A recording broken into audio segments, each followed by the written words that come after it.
तो भाई लोग आज हम बात करने वाले हैं लोकिसम के चैप्टर नंबर 333 के बारे में। तो चैनल को सब्सक्राइब और वीडियो को लाइक जरूर से कर लेना ताकि आगे आने वाली वीडियोस आप मिस ना कर सको। और पिछले एपिसोड में हमने देखा था हू श्योंग और जेरी फाइनली एक दूसरे के आमने सामने होते हैं। अपने जेरी के बारे में तो हम सबको पता है कि वो कितना ज्यादा खतरनाक है, लेकिन हू श्योंग जो थर्ड एफिलिएट का एक एग्जीक्यूटिव है, हमें उसके बारे में कुछ भी नहीं पता। और इसीलिए आज की वीडियो की शुरुआत में हमें दिखाया जाता है हू श्योंग का पास्ट। हम देखते हैं उस वक्त का सीन जिस वक्त हू श्योंग काफी ज्यादा छोटा था, यानी कि तब का सीन जब हू श्योंग लगभग पैदा हुआ था। हू श्योंग अभी एक गोरिल्ला की गोद में बैठा हुआ होता है और ब्रेस्ट फीडिंग करने की कोशिश कर रहा होता है, लेकिन ये एक गोरिल्ला होता है ना कि गोरिल्ली, मतलब ये एक मेल गोरिल्ला होता है। जिस जू के अंदर ये गोरिल्ला हू श्योंग को अपनी गोद में लेके बैठा हुआ होता है, वहाँ के जो आसपास के पर्यटक होते हैं वो बोल रहे होते हैं, हे वहाँ देखो, वहाँ एक बच्चा है, जरूर इस बच्चे के माँ बाप ने इसको छोड़ दिया होगा। आखिर जू के कर्मचारी कहाँ है, हमें उन्हें बताना होगा कि एक गोरिल्ला के हाथ में एक बच्चा है। और इन लोगों की बातें सुन के जो जू के कर्मचारी होते हैं वो भागते हुए वहाँ पे आते हैं और कहते हैं, आखिर उस बच्चे के पेरेंट्स कहाँ है, जल्दी से बाकी लोगों को भी बुलाओ, हमें और ज्यादा लोगों की जरूरत पड़ेगी। आखिर वो बच्चा उस गोरिल्ला की गोद में कितनी देर से है। उस बच्चे के कपड़ों को देख के ऐसा लगता है उसके माँ बाप उसको पैदा होते ही छोड़ गए थे। जरा उन गोरिल्लास को देखो, उन्हें देख के ऐसा लगता है वो उस बच्चे की रक्षा कर रहे हैं। और अभी हमें हू श्योंग की वॉइस ओवर आ रही होती है। हू श्योंग कहता है, मेरी माँ एक मेल गोरिल्ला थी, मेरी असली माँ मुझे बचपन में ही छोड़ के चले गई थी। मुझे बस अब इतना याद है, जो मेल गोरिल्ला मेरी मदर थी वो मेरी सबसे रक्षा करा करती थी। मुझे मेरी गोरिल्ला मदर का अब चेहरा भी याद नहीं है। और यार जब जू के कर्मचारी हू श्योंग को इस गोरिल्ला से छुड़वाने के लिए आए थे, तो उस वक्त इस गोरिल्ला ने हू श्योंग की अपनी तरफ से पूरी रक्षा करी थी। इसने 5-6 जू के कर्मचारियों को पिचका के एकदम मतलब हालत खराब कर दी होती है उनकी, बट उसके बावजूद भी इस गोरिल्ला को काफी सारे बेहोशी के इंजेक्शन लग जाते हैं। गोरिल्ला से हू श्योंग को छुड़वाने के बाद जो जू की अथॉरिटीज होती है वो हू श्योंग को पालती है। इसके बाद हम देखते हैं कई साल बाद का सीन। हू श्योंग अब बड़ा हो चुका होता है और जू में ही काम करता है। यहाँ के जो बाकी के कर्मचारी होते हैं वो हू श्योंग को बोल रहे होते हैं, हे हू श्योंग, मैंने सुना है तुम्हें एक गोरिल्ला ने पाला है। दूसरा बंदा कहता है, वो गोरिल्ला एक मर्द था ना, तो उसने तुम्हें दूध कैसे पिलाया। दूसरा बंदा कहता है, और आखिर उसके दूध का टेस्ट कैसा था, कि क्या हम भी उसका दूध पी के देख सकते हैं। हमें फिर से हू श्योंग की वॉइस ओवर आती है, जो अथॉरिटीज ने मेरे लिए करा वो मुझे काफी ज्यादा अच्छा लगा। उन्होंने मुझे एक मौका दिया इंसानी तरीके सीखने का, लेकिन हमेशा से एक सवाल ऐसा रहा है जिसका मैं कभी भी जवाब नहीं दे पाया, कि आखिर ये इंसान इतने ज्यादा कमजोर क्यों होते हैं। अभी हम देखते हैं जो बंदे हू श्योंग से फालतू की बातें कर रहे होते हैं, हू श्योंग उन सबको साथ में पकड़ के दबा देता है। और ये बिल्कुल वैसा ही अटैक होता है जैसा हू श्योंग की मदर किया करती थी, यानी कि गोरिल्ला। हू श्योंग वॉइस ओवर में कहता है, इंसान पूरी अर्थ में अपने आप को सबसे ज्यादा सर्वश्रेष्ठ मानते हैं, लेकिन इनकी ताकत मेरी गोरिल्ला मदर के आसपास भी नहीं है। ये बहुत ज्यादा कमजोर है। और जैसे जैसे समय बीतता गया उसके बाद मैं एक लीडर बन गया, बिल्कुल अपनी मदर की तरह। जो हू श्योंग होता है उसने अपनी एक गैंग बना ली होती है जिसका नाम होता है गोरिल्ला गैंग। इसके कुछ समय बाद जो जाइलंग होता है वो हू श्योंग से मिलने आता है। हू श्योंग जाइलंग को कहता है, आखिर तुमने क्या कहा, मैं हूँ हू श्योंग गोरिल्ला गैंग का, मुझे सच सच बताओ तुम यहाँ पे क्यों आए हो, वरना मैं तुम्हें फाड़ के रख दूंगा। आखिर अभी अभी तुमने मुझे क्या कहा। जाइलंग तलावा चूहा खाते हुए कहता है, मैंने कहा अथॉरिटीज ने तुम्हें बेच दिया है, इसलिए अब तुम हमारी गैंग से बिलोंग करते हो। हू श्योंग कहता है, तुम बाइचन गैंग से हो ना, मैंने उसके बारे में सुना है। क्या जो बंदे तुम्हारे पीछे खड़े हैं क्या वो भी तुम्हारे साथ के। लेकिन जाइलंग हू श्योंग की बात को काटते हुए कहता है, मैं तुम्हारे किसी भी सवाल का जवाब नहीं दूंगा, बस मैं ये कहना चाहता हूँ तुम और मैं कोरिया जा रहे हैं, कोई है जिसकी हमें रक्षा करनी है। और आप में से कुछ लोग सोच रहे होंगे कि जाइलंग तलावा चूहा क्यों खा रहा है, तो आपको बता दो चाइना में लोग कुछ भी खा लेते हैं। चाइना वालों को जो भी मिलता है वो उसको खा लेते हैं, बस वो मीट होना चाहिए चाहे जिसका भी हो। हू श्योंग जाइलंग को कहता है, किसी की रक्षा करने में मुझे कोई प्रॉब्लम नहीं है, लेकिन हम उनकी रक्षा कर किस चीज से रहे हैं, क्या हम उनकी रक्षा दूसरे इंसान से करेंगे। हू श्योंग चूहा खाते हुए कहता है, इंसान बहुत ज्यादा कमजोर होते हैं। इसके बाद आते हैं हम प्रेजेंट मोमेंट में, जहाँ पे जेरी और हू श्योंग की फाइट हो रही होती है। हू श्योंग ने अभी जेरी को बिल्कुल वैसे ही जकड़ के रखा होता है जैसे उसकी गोरिल्ला मदर अपने दुश्मनों को जकड़ती थी। जेरी की शक्ल देख के ऐसा लग रहा होता है कि जैसे जेरी की हालत काफी ज्यादा खराब हो रही है। हू श्योंग जेरी को अपने हाथों से दबाते हुए कहता है, तुम्हें पता है मैं तो ये इमेजिन भी नहीं कर सकता, मैं ये सोच भी नहीं सकता कि तुम मुझे हरा सकते हो। इसके बाद हू श्योंग एक घुमा के मुक्का मारता है जेरी के मुंह पे और बस अभी जेरी के मुक्के बजाया जा रहा होता है और मुक्के मारते मारते बोल रहा होता है, क्या मुझे समझ नहीं आ रहा है, मुझे रक्षा करनी है और इन लोगों से रक्षा करनी है मुझे। मैं हारूंगा और इन जैसे चूजों से। हुशोंग इसके बाद एक मुक्का मारता है जेरी के पेट पे और कहता है, ओए क्या तू गोरिल्लास के बारे में कुछ जानता है? गोरिल्लास बाहर से दिखने में बहुत ज्यादा ताकतवर होते हैं, लेकिन अंदर से वो बहुत ज्यादा विनम्र होते हैं। कभी कभी वो अपने से छोटे और कमजोर जानवरों की भी रक्षा करते हैं और मैं इस वक्त अभी तुझे उसी नजरिए से देख रहा हूँ। हुशोंग अभी दोबारा से जेरी को जकड़ लेता है और जेरी को सीधा उठा के जमीन में पटक देता है बहुत ही बुरी तरह से। जेरी की हालत अभी काफी ज्यादा खराब हो चुकी होती है। जेरी की अच्छी तरह से धज्जियां उड़ाने के बाद हुशोंग कहता है, तू मुझे अभी बिल्कुल छोटे कमजोर जानवर की तरह लग रहा है। तू मेरे सामने बहुत ही ज्यादा कमजोर और छोटा है। तुझे देख के मुझे ऐसा लग रहा है कि तुझे मैं अपने घर ले जाऊं और पाल लूं। लेकिन जो जेरी होता है दोबारा से अपनी जगह से उठ जाता है। यहाँ बाथरूम के जो अगल बगल के नलके होते हैं वो भी टूट चुके होते हैं। हुशोंग कहता है,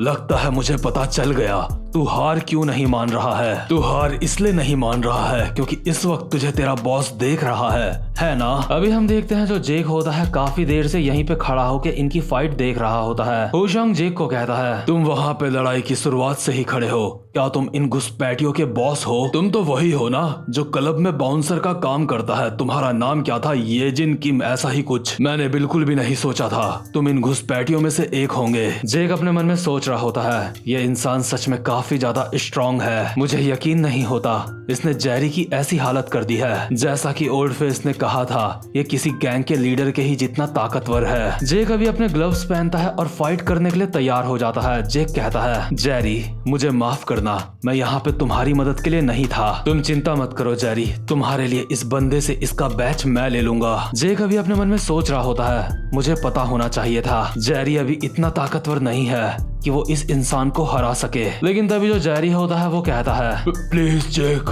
तुम चले जाओ, मैं ठीक हूँ। जाओ जाके उन लोगों को बचाओ, इन सबको तुम मेरे ऊपर छोड़ दो। जेक कहता है, लेकिन जेरी कहता है, चिंता मत करो जेक, मैं तुम्हारी तलवार हूँ, एक ऐसी तलवार जो टूटती नहीं है। जेक एक स्माइल के साथ अपने मन में कहता है, लगता है मेरे पास और कोई रास्ता नहीं है, ये अपना फैसला नहीं बदलने वाला। जेक लाइनमैन को उठाता है और यहाँ से जाते हुए कहता है, जेरी ध्यान रखना तुम टूट ना जाओ। मैं इन लोगों को किसी सेफ जगह पे छोड़ के जल्द ही तुम्हारे पास आऊंगा, तब तक तुम टिके रहना, इनसे हार मत मानना। और जेक ये कह के यहाँ से चला जाता है। जेरी कहता है, तुम्हारा शुक्रिया जेक। लेकिन तभी हुशोंग एक मुक्का मारता है जेरी के मुंह पे और कहता है, हे क्या तुम अपने बॉस को ऐसे जाने दोगे? क्या तुम्हें लगता है अपने बॉस के बिना तुम मुझसे फाइट कर सकते हो? लेकिन इस वक्त जो जेरी होता है उसका ध्यान हुशोंग के मुक्के की तरफ तो होता ही नहीं है। वो दरवाजे की तरफ ये देख रहा होता है कि जेक यहाँ से चला गया है या फिर नहीं। हुशोंग हैरान होकर अपने मन में कहता है,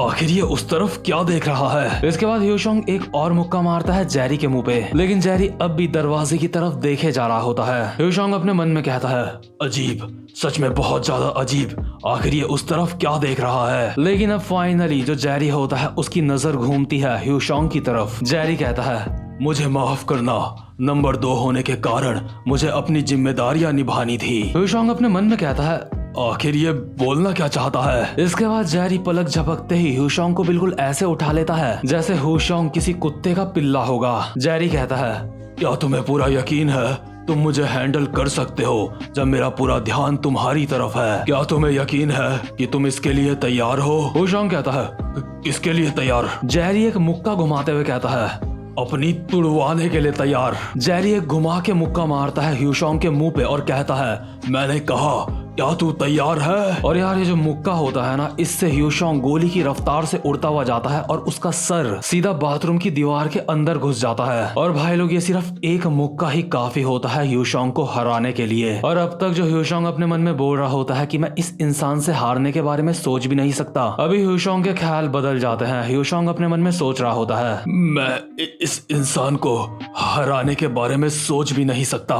भले ही मैं इससे हार गया हूँ, लेकिन मुझे इस बात का बिल्कुल भी बुरा नहीं लग रहा है क्योंकि आखिरकार मैं किसी इंसान से नहीं हारा हूँ। हुशोंग अभी टूटी फूटी आवाज में जेरी को बोल रहा होता है, मैं तो सोच रहा था तुम कमजोर हो। क्या तुम्हारे नंबर 2 में होने की ये ड्यूटी है कि तुम्हें अपनी असली ताकत को छुपाना है? जेरी यहाँ से जाते हुए कहता है हाँ। लेकिन जैसे ही जेरी यहाँ से बाहर निकलने वाला होता है, हम देखते हैं लाइनमैन दरवाजे के बाहर खड़ा होता है और उसने ये सब कुछ देख लिया होता है। लाइनमैन कहता है जेक ने मुझे कहा था कि यहाँ पे आके देखूं कि तुम ठीक हो या फिर नहीं। जेरी, क्या तुम जेक से भी ज्यादा ताकतवर हो? जेरी लाइनमैन के कंधे में हाथ रखता है और कहता है लाइनमैन, तुमने जो कुछ भी यहाँ पे देखा वो जेक को मत बताना। लाइनमैन अपने मन में सोच रहा होता है जेरी, आखिर तुम किस तरह के राक्षस हो? इसके बाद सीन शिफ्ट होता है और हम देखते हैं जो वास्को होता है वो भी यही बिल्डिंग के अंदर होता है। लेकिन अभी वास्को के सामने आता है हो होंग और कहता है तुम काफी ज्यादा बिजी लग रहे हो, क्या तुम बैच ढूंढ रहे हो? और हो होंग ये वही बंदा होता है जिसको वास्को ने पहले फाइट में हराया था। वास्को भी इस बंदे को देखते ही साथ इस बंदे के ऊपर एक अटैक करता है। वास्को उछल के इसके कंधे में चढ़ता है और अपनी कोहनी से इसके मुंह को बजाने की कोशिश कर रहा होता है। लेकिन ये बंदा इस बार अपने हाथों से वास्को के अटैक को रोक लेता है और कहता है तुम्हारे इस अटैक को इस बार मैंने बहुत पहले ही भांप लिया था। मुझे लगता है एक शांति भरे देश में रहने की वजह से मैं यहाँ पे अपने गार्ड को डाउन कर सकता हूँ, इसलिए मैंने पिछली बार तुम्हारे ऊपर ज्यादा ध्यान नहीं दिया था। मैं तुमसे एक सवाल पूछना चाहता हूँ, क्या तुम्हें सच में लगता है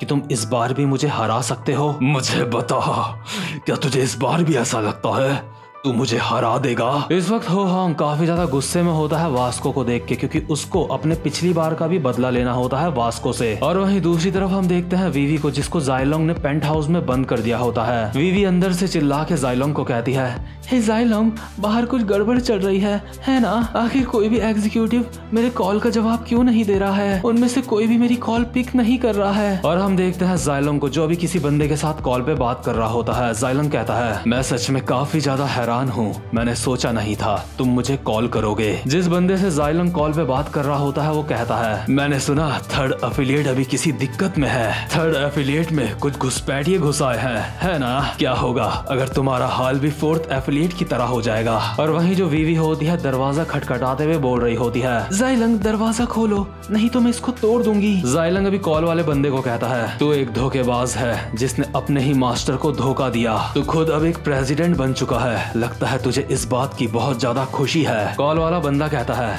तू भी हर बार की तरह एक सख्त लौंडा है। जाइलोंग कहता है इस सब से तेरा कुछ भी लेना देना नहीं है, वैसे भी वो घुसपैठिए कभी भी पेंट हाउस तक नहीं पहुंच पाएंगे। हमारे पास ड्यूटी में अभी एक काफी काबिल बाउंसर है। और जाइलोंग का मतलब होता है जोहान से। इसके बाद हम देखते हैं जो जोहान होता है उसने जैक की मार मार के धज्जियां उड़ा दी होती हैं। जैक अनकॉन्शियस हो गया होता है, लेकिन उसके बावजूद भी जो जोहान होता है वो बहुत ही संभाल के जैक को जमीन में रख रहा होता है। जैक को निपटाने के बाद जोहान ब्लूटूथ में आगे मैसेज पहुंचाता है। जोहान कहता है हे, मैंने एंट्रेंस की सारी चीजें संभाल ली हैं और अब मैं क्लब के अंदर आ रहा हूँ। अभी जो जाइलोंग होता है वो कॉल वाले बंदे को बोल रहा होता है तो जैसे हरामखोर धोखेबाज को अपने काम से काम रखना चाहिए। लेकिन ये कॉल वाला बंदा कहता है तुझे पता है मैं तेरी मदद कर सकता हूँ अगर तू चाहे तो। जाइलोंग कहता है क्या तू और हमारी मदद? और हम देखते हैं जिस बंदे से जाइलोंग कॉल पे बात कर रहा होता है वो और कोई नहीं बल्कि सैमुअल होता है। सैमुअल अभी हेलीकॉप्टर से एक बिल्डिंग के ऊपर उतर रहा होता है और कहता है हाँ मैं तेरी मदद कर सकता हूँ, लेकिन एक कंडीशन में। मैं चाहता हूँ तो कुत्ते की तरह भौंके।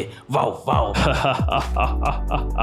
तो भाई लोग पागल सैमुअल भी यहाँ पे पहुंच चुका है और अब मामला काफी ज्यादा खतरनाक होने वाला है। लेकिन इसी के साथ ये वाला चैप्टर भी यहीं पे खत्म होता है। उम्मीद करता हूँ कि आपको आज की वीडियो भी अच्छी लगी हो। तो अगर आप चैनल पे पहली बार आए हो तो चैनल को सब्सक्राइब और वीडियो को लाइक जरूर से कर देना। अब मैं मिलूंगा आपसे अपनी नेक्स्ट वीडियो में, तब तक के लिए गुड बाय।